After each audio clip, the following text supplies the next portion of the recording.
Yeah, we're back. We're doing interesting things today. It's the 4 o'clock block with Jindan Mann.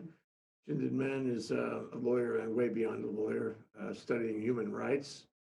This is our Transitional Justice series.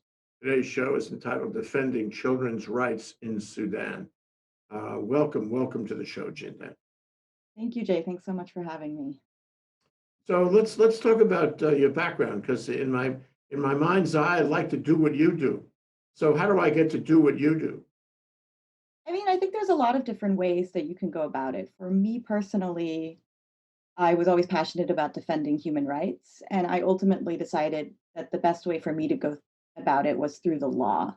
And so I went to law school and got a law degree. And immediately afterwards, I had the opportunity to intern at two different international criminal tribunals, one in Arusha in Tanzania, and then another one in Cambodia. And in that experience, I definitely decided that I wanted to continue working in this field of human rights, international criminal law. Um, and I went back to school again at the University of Amsterdam to get a master's degree in international criminal law. And after that, I was fortunate enough to find a position as a PhD researcher at that same university as well. And so I think when I started, I told people I want to be an international human rights lawyer, and most people said, "Yeah, good luck. That's too hard to do." But I think now, having gone through it, I think if you're persistent and passionate and your heart is in the right place, you definitely can. So. Hmm. Well, I mean, maybe I get my ideas from PJ, the Project Expedite Justice Program, which with you're associated with that. But I have the sense that there's a lot of people in your generation who are likewise interested in international human rights and criminal law. Am I right? Or are you, one in 1,000? No, I think a lot of people are. I do have to say that because it is a difficult field to work in, because it requires often a lot of travel, a lot of instability, short-term contracts. The pay is not that great. That many people have the intention to go into that, but of course, faced with law school debt and the realities of grown-up life, end up going into other areas. The good thing is many of them do circle around in the end or spend their pro bono time working on human rights issues. So, um, yeah. Well, what's it like? What's it like? I mean, are you researching, writing, appearing, arguing, investigating? What combination of those things? I personally mostly am researching because the bulk of my work is as a PhD researcher. But when I work with PEJ, we've done a number of different things. I've mostly worked on their Sudanese projects, and particularly related to the Two Areas, which is a region in southern Sudan that was bombed by the al-Bashir's regime between 2011 and 2016. And so when I started working with Project Expedite Justice, we were really looking for solutions or some sort of redress for the victims of those bombing campaigns. Obviously, not there wasn't a lot being done at the time to establish accountability for those crimes. The International Criminal Court has indicted al-Bashir and others for crimes in Darfur that happened before that, but nothing really moved forward. And so we started looking into whether we could file complaints before a certain type of mechanism called treaty bodies, which are committees that are connected to human rights treaties. So when states sign and ratify treaties, they're obligated to uphold certain rights. And it's these bodies, these treaty bodies, that are the ones responsible for monitoring, making sure that the states are complying, and also in some cases receiving complaints from individuals, alleging that their rights were violated. And so So that's the your avenue. research was largely in that area to find out about the treaty bodies, maybe create some, or learn about how to create them, Mhm. and what powers they had, what functions. Am I Uh-huh. right? Yeah, the treaty bodies are actually created via the Human Rights Treaty. So the Human Rights Treaty has a list of certain rights in it, and then they also establish a body. But my research, I started first looking into, in the context of Sudan, started looking into, okay, so which treaties has Sudan signed and ratified? And then the second question is, which of these treaties do allow us to submit an individual complaint on behalf of the of people in the two areas? And we established two sort of really main treaty bodies that we thought would be good options. One was the African Committee on Humans and People's Rights, and the other one was the African Committee of Experts on the Rights and Welfare of the Child. They're two different committees under the African Union. Um, with the African Committee on Humans and People's Rights, they were already hearing a case on this, so we couldn't file a duplicate case. Hmm. And also that committee, Could it you has, join the first case? we did file an amicus brief with that one. We did file a supplementary submission with that Mhm. body, but that, they are very slow. They have a lot of cases. And so the case that was filed back in 2011, I believe. And by the time we were looking what to do in 2018, it hadn't really moved forward. We said, well, what's the other option? And of course, when civilians are bombed, everybody's impacted, but the most vulnerable people are the most impacted, and children especially. Not only are they traumatized by the violence around them, but their schools were destroyed, health centers were destroyed. Malnutrition among children obviously has lifelong effects. And so, we had a lot of basis for claims. Why am I thinking of Syria? Syria is popping right up to the top of my mind when you talk Mhm. about that kind of thing. And I mentioned before we started, there was an article in the New York Times this morning about what appears to be a change in the way the world deals with this. That there's a lot of countries that are beyond treaty bodies Mhm. that never signed a human rights treaty, where violations have taken place, human rights violations have taken place, and they are prosecuted outside of the country in which the violation has taken place. And this appears in that article anyway. This appears to be happening more, that the prosecutions are outside the country, but they are happening. This is very Yeah. interesting, and certainly Syria ought to be one of those places, just judging from the news.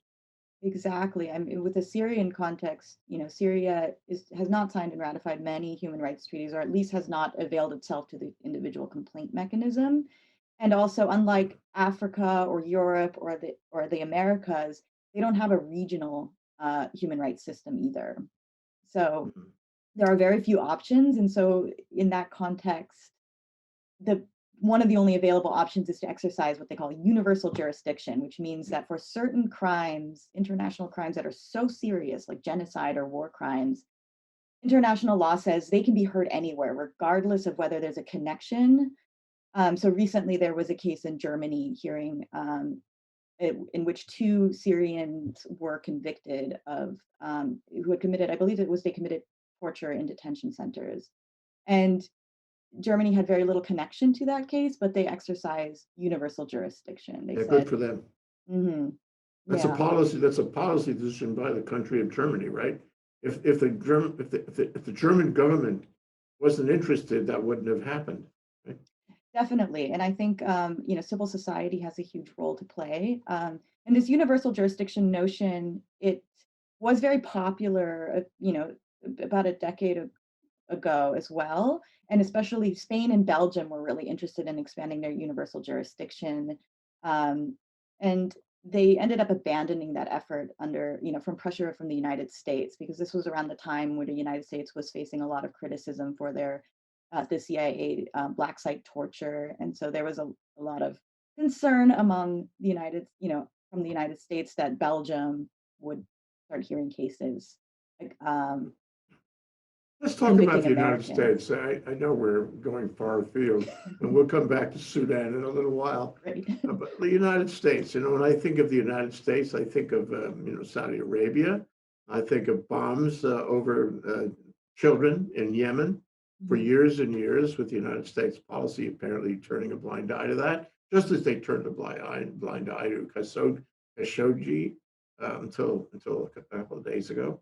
The United States has no great record in human rights. I mean, look at the 600 children who were separated from their parents for so many 4 or 5 years, and now just for the first time, Biden is trying to reverse that. Mhm. But what we have is really a terrible record of participation in international human rights. Am I right about that, or is it just my imagination? You're not wrong, and it's a shame because I would argue that the United States was actually one of the pioneers of the field of international human rights. So it really, it kind of existed a little bit, but it was really in the wake of World War II that the international community got together and said and recognized that although states technically are obligated to protect their constituents, that's their job, right? That they don't always do that. So after the Holocaust, this realization that some states will commit crimes and commit human rights violations against their own people. So maybe we need another level of enforcement, another level of um, law. And so the project began with the Universal Declaration of Human Rights, which was completed in 1948. And Eleanor Roosevelt was actually really at the forefront of that. And even before that, or around the same time with the Nuremberg tribunals, where they tried Nazi criminals, it was the United States that really pushed for trials, that people are entitled to a fair trial no matter who they are, that they should not be executed unless you prove that they're guilty. And so we were really one of the major voices in developing this area of human rights. But of course, during the Cold War, things fell apart a little bit. The United States was very interested in still defending what they call civil and political rights, so rights to fair trial, against arbitrary detention, those kinds of rights. But when it came to what they call economic, social, and cultural rights, the right to education, right to health, right to shelter, they were a little bit more hesitant. And so there's this divide ended up happening. And then also just internationally, efforts to push through human rights treaties kind of stalled because the two blocks had different ideas about what that should mean. And then as time went on, the US, I think, really has fallen from grace a little bit. We still Well, do these have, treaties yeah, have not been ratified by the United States Senate. And no. the history books are littered with treaties that failed in the United States Senate, human rights treaties. And Mhm. I would take a wild guess and say that was, at least in recent years, that was the Republicans in the United States Senate would bar the door. As a result, we made ourselves into a pariah on the international stage. Am I right about that? Yeah, I mean, you're absolutely right. I think that the United States is of the position that our domestic constitution adequately protects rights, and we have no reason to be signing and ratifying additional treaties. We have signed and ratified the convention, the Covenant on Civil and Political Rights, but a lot of those rights are very similar to our own Bill of Rights, and also the Convention Against Torture, ironically, since, of course, in the early 2000s, we've had several incidents of committing torture, but many presidents have come through. I know this was big on Clinton's agenda and probably Obama's as well, to ratify additional treaties, particularly the Convention Against the Elimination of Discrimination Against Women, the Convention on the Rights of the Child. We are part of the Inter-American Human Rights System, but we won't accede to their binding court. We'll only allow our cases to be heard in their commission. And then even then, we don't always really follow through. So, Are we part of the International Criminal Court of Justice in The Hague? Or have we not agreed to participate in that? so we're not a member of the International Criminal Court. Uh, and the International Court of Justice, that's the UN court where states can bring claims against each other. Um, there was a contentious decision with Nicaragua back in the day that made us kind of step back a little bit from it. Um, but yeah, so there's a trend among the United States. We don't want the rest of the world to tell us what to do. And Well, what does the rest of the world think about us when we say that? I mean, it sounds like Trump's America first sort of thing. You guys stay away from us. We're better than you. We're exceptional. We'll do our yeah, own thing, and we don't care about global movements and global morality. That's what it sounds like. And so, query, if I'm in Belgium or in Europe anywhere, or anywhere that thinks about these issues, what is my perception of the United States, in this area of international development?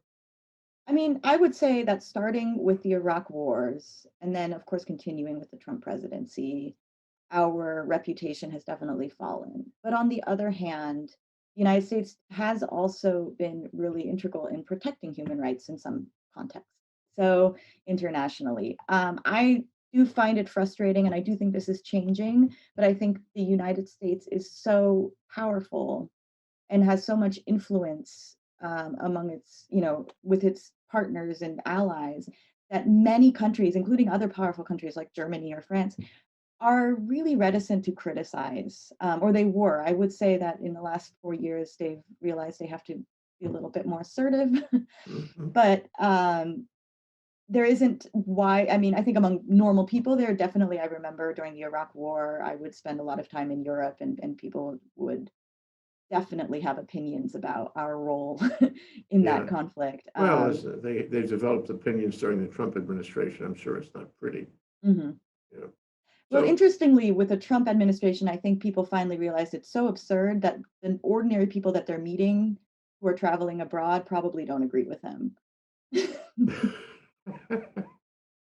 so let's talk about international law in general for a minute, because these Mhm, are all like, you know, driven off the notion of international law. Multiple countries, coming to terms on important, human rights issues, and so. And I went to law school, which was before your parents were born. Uh, Well, the general notion was international law is aspirational, that it has no teeth. And, you can have all the international bodies and meetings and courts you want, but at the end of the day, a given party, if it doesn't like the result, can turn its back on international law. We see examples of that, for example, in the South China Seas, where the International Court ruled in favor, or rather against the Chinese, and the Chinese blew that off. So you have, examples of where international law just isn't has no teeth. And so mhm. my question is, in human rights, does international law have teeth? Yeah, that's a really good question. And I would say when I first started working in this area, when I sort of figured out that there's a big tension between what international human rights law says and what the rights of a sovereign state are to control what it does within its own territory, I was very disappointed. I, for a long time, was very cynical about the effects of human rights law. As much as I wanted to practice in it, I was disappointed that there's not a lot of strong enforcement mechanisms. Um, but I'll give this example of when treaty bodies, for example, make decisions and say, okay, this state violated a right. Um, and and because they did this, they have to do X, Y, and Z to repair the damage that they did, to remedy the harm. Even if that treaty body or the international community at large cannot force the state to comply with that, there's really, really important normative impacts of that decision. So there's a notion that we often reference in human rights law called naming and shaming. So to name and shame a country, to say you violated this right, this fundamental right, you are a human rights violator. You would think that especially these more egregious states wouldn't care so much, but I would argue that they do because they will never openly admit that they violated human rights. I will give the example of the United States when when it was committing torture in these black sites.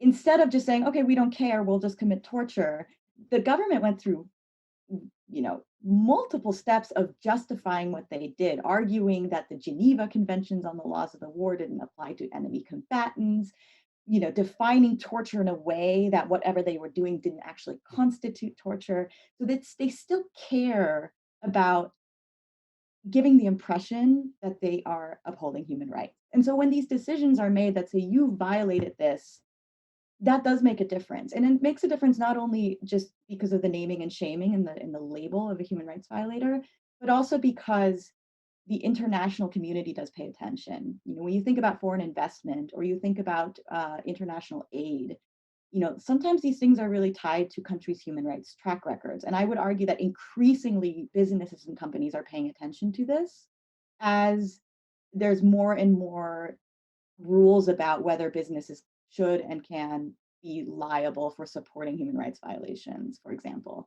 And so these kinds of things, they make a difference. It's really important for states to not be seen as human rights violators. So I think the example of the Sudan is a really good one. So we filed this case against the Sudan. So that was our opponent in this case.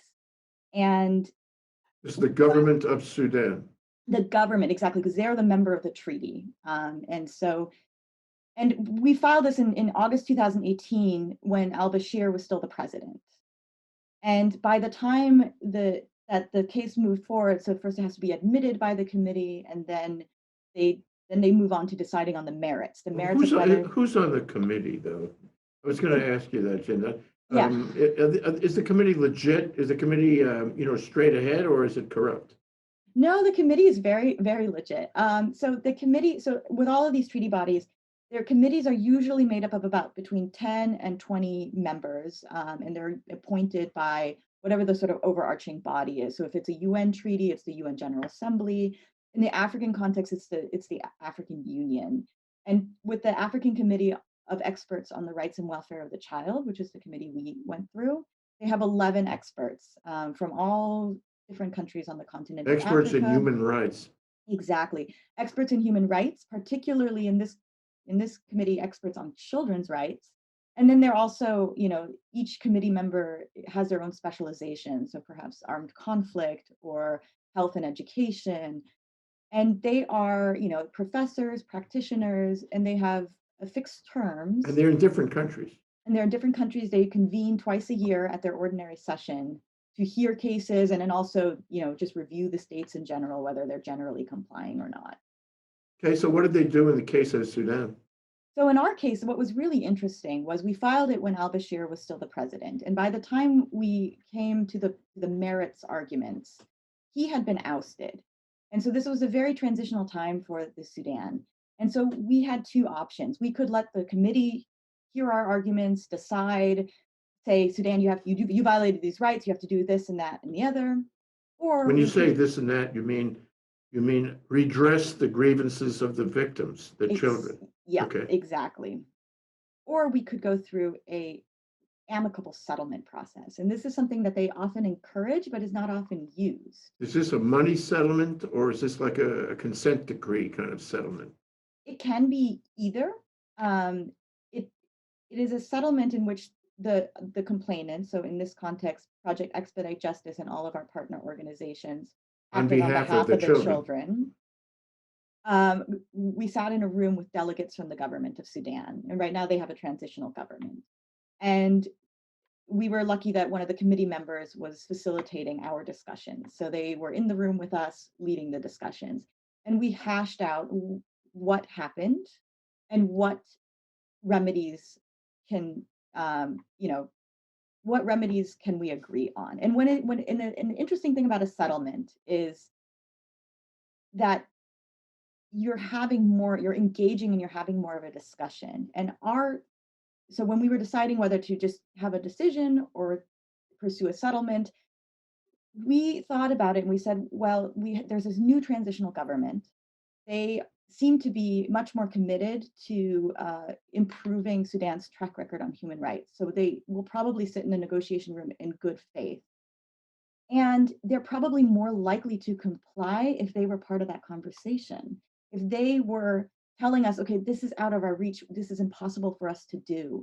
We wanted them to rebuild every school that had been destroyed over the 5 or 6 year bombing not unreasonable campaign, especially for a poor country that is in transition, that is, having to pay lots of money to the United States government for harboring terrorists and trying to develop areas that have been underdeveloped under the previous regime that had been in place since the mid 80s. So it was a very fruitful process for us to sit in the room and say, what can you do? What is the best that you can do? Okay, this is enough, this is not enough. And we hope that because we actually agreed, we had a settlement where we agreed, we discussed it, that they're going to be more likely to follow through because they were part of that conversation of deciding what is the best solution. I'm just wondering whether in the fullness of that discussion, whether somebody said, hey, PEG, that was the previous government. That was then, this is now. you're trying to hold us responsible for what the previous government was doing, and you know that we're transitional, we're trying to move away from that. Mm. So we reject what they did. Now, we cannot agree to redress grievances based on what the previous government did. Ever raised that kind of argument? Yeah, they did to a certain extent, and we definitely anticipated it. I think it was mostly in informal discussions, like, well, are we really on the hook? Yes, they are on the hook. In the end of the day, it's not a person who signs a treaty, it's a state that signs the treaty. So no matter who's in charge, they're responsible. And so even if it was a prior regime that they didn't agree with that committed these atrocities, the state has a responsibility to its people. And the state doesn't, it doesn't matter whether it was al-Bashir or the transitional government. They still have an obligation to repair the human rights So you cut a that were deal with violated. them. You cut a deal and you Mhm. put it down in writing in 5 languages and whatever. And and now what happens with that deal? Right. So we did. We made a deal, and we were really happy with the results, and we were really happy with the discussion as well, because we do feel like both parties really felt like this is the best that we can do for the children right now. And some of the things was definitely rebuilding some schools and some clinics, allowing access to humanitarian aid. Another really important thing is urging them to sign and ratify more human rights treaties as well. Also reform their laws. There's some, especially laws relating to international crimes or sexual and gender-based violence. And so we've made all these agreements and signed this settlement agreement. And now it's a matter of the committee periodically reviewing their compliance. And And so, that means somebody going into Sudan and taking a look. yeah, the committee, and as part of the settlement agreement, the committee committed to actually going to the two areas, which is that region in southern Sudan, which is a very remote area and very difficult to access. And so but they want to go and they want to see for themselves. Mhm. And then after that, us as the complainants, the Project Expedite Justice and our partners, we can continue to keep an eye on how they're complying and periodically report to the committee and say they're not doing this, they're doing this. And there's always going to be a committee member who's kind of the in charge of taking, taking stock of, steps that they've made to comply with this. And so at every ordinary session or every other ordinary session, so maybe once a year, maybe twice a year, when the committee convenes, they'll discuss how's the Sudan doing on this? Are they following through?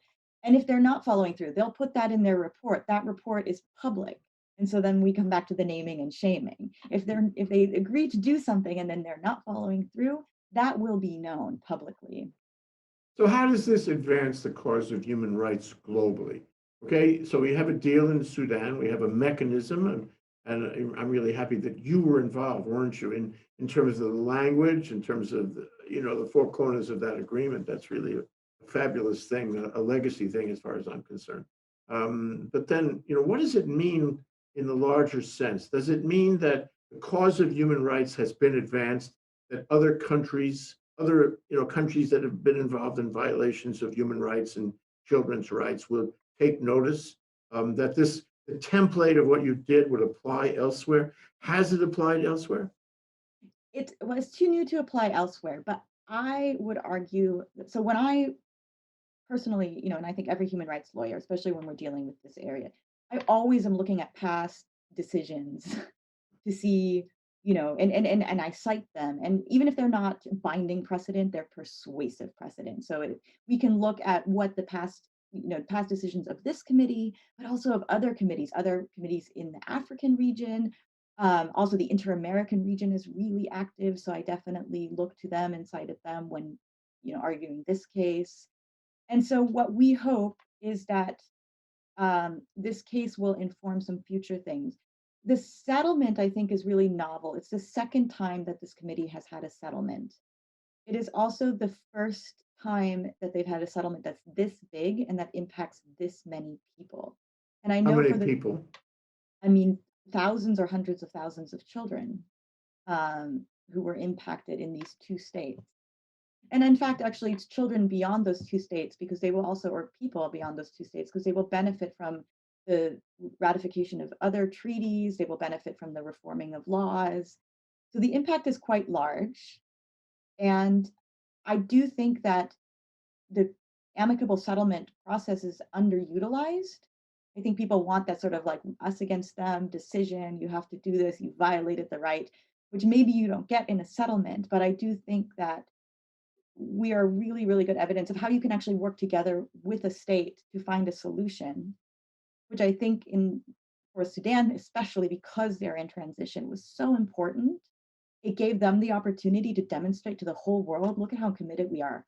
You know, we're not just going to receive a decision against us, we're going to be an active member of Mm. how can we move forward. So any pushback, you and I talked before the show about sometimes in these remote, undeveloped countries where human rights violations have taken place, and international organizations come and you know hold judgment on them. Um, they don't like it. They think that you should stay home and leave us alone, sort of thing. Any pushback in the case of Sudan? I mean, I think there's always pushback. We definitely, as an organization, we try to be very, very clear that we're prioritizing local voices first. And so all of our partner organizations are based in the region. And we made sure that we regularly spoke to people in the two areas in both of the, so the states are South Kordofan and Blue Nile. As much as it's very difficult to make contact, it's very remote. There was lots of 3 a.m. bad connection WhatsApp calls because the person managed to cross two rivers and get to the one internet site 7 hours away. But we made sure to always touch base. But there is always tensions when it comes to international organizations coming in and trying to tell other countries what to Mm. do. But this case was very regional. We filed it before a regional body. The commission that heard it, they're all from the African continent. We worked also with a Sudanese lawyer who was a fantastic, fantastic addition to our team. Bottom line, it seems to me, is that it's less likely going forward that that the government of Sudan would allow this to happen again. It's less likely that children's rights will be violated in Sudan now because of this. And it's also less likely that children's rights will be violated in other countries where they hear about what you did. So, it's a sort of a global effect, maybe more in some places than others, but commendable. I mean, it's a beautiful thing what you've done. It really is. Yeah, And that's what we hope. that's what I hope too. The last question, we're almost out of time, is this. Now, what would you tell American people who are distracted with many other issues these days? What would you tell them when they say, "I don't care. Why does this affect me?" What would you tell them? I mean, I have so many answers for that. I think first, it does affect you. We live in an increasingly globalized world, and what happens on the other side of the world ultimately does affect us. We are all better off when we live in a peaceful and stable world. But I think even more than that, I always think about the fact that the reason that I have the privileges that I do is because of it's an accident of birth. And I remember being a child and thinking, like, I wonder what some kid who was born at this exact same moment as I was, but somewhere on the other side of the world in Somalia or in Myanmar, what are they doing right now? And so to say I don't care, it has nothing to do with me, is to ignore your privilege that the reason that you don't have to care is because you just happen to be born in this generation in this country, you know. And it doesn't make sense to me that you would just disregard your privilege in the world just because you happen just Sure. There, coincidentally. there, but for the grace of God, go I. Exactly. Um, mhm. Well, thank you, Jindan. That's a Well, thanks so very, much for very having me. touching discussion. I learned a lot, and I'm sure our viewers appreciate what you're doing. Thank you so much on all levels. Jindan Mann, a human rights activist, a children's rights activist. Thank you so much. Aloha.